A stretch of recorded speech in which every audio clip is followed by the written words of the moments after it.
বিগত ১.৫ দশকে যারা নিজেদেরকে এমপি পরিচয় দিয়েছিল তারা কেউ জনগণের ভোটে নির্বাচিত ছিল না।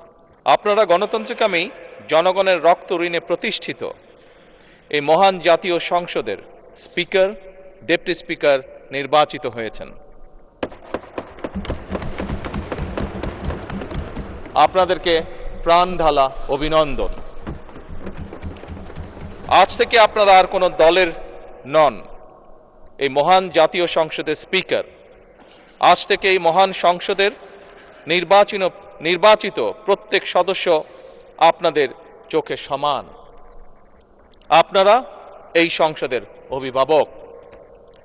মাননীয় স্পিকার, গত ১.৫ দশকের বেশি সময় ধরে সকল গণতান্ত্রিক রাজনৈতিক অধিকার কেড়ে নিয়ে জনগণকে দুর্বল জনগোষ্ঠীতে পরিণত করা হয়েছিল।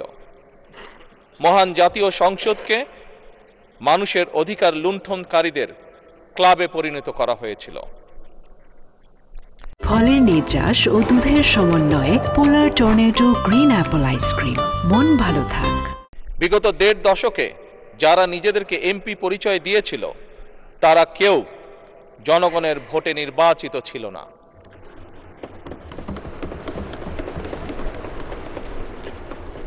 কিন্তু আজ এই সংসদে জনগণের সরাসরি ভোটে নির্বাচিত জনপ্রতিনিধিদের সংসদ।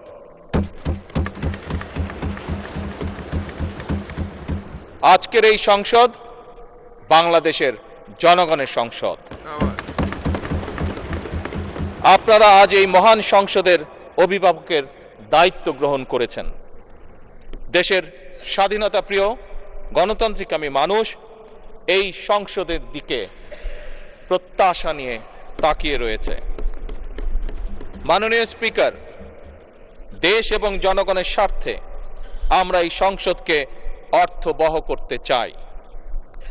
বিরোধিতার জন্য বিরোধিতা নয়, বরং শানিত যুক্তিতর্কের মাধ্যমে আমরা এই সংসদকে প্রাণবন্ত করে তুলতে চাই।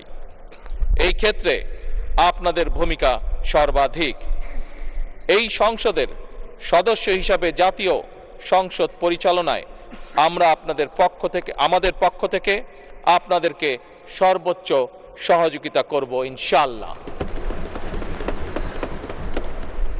আপনাদের এই নতুন ভূমিকার জন্য সকল সংসদ সদস্যের পক্ষ থেকে আবারও আপনাদেরকে জানাই শুভেচ্ছা, অভিনন্দন এবং ধন্যবাদ।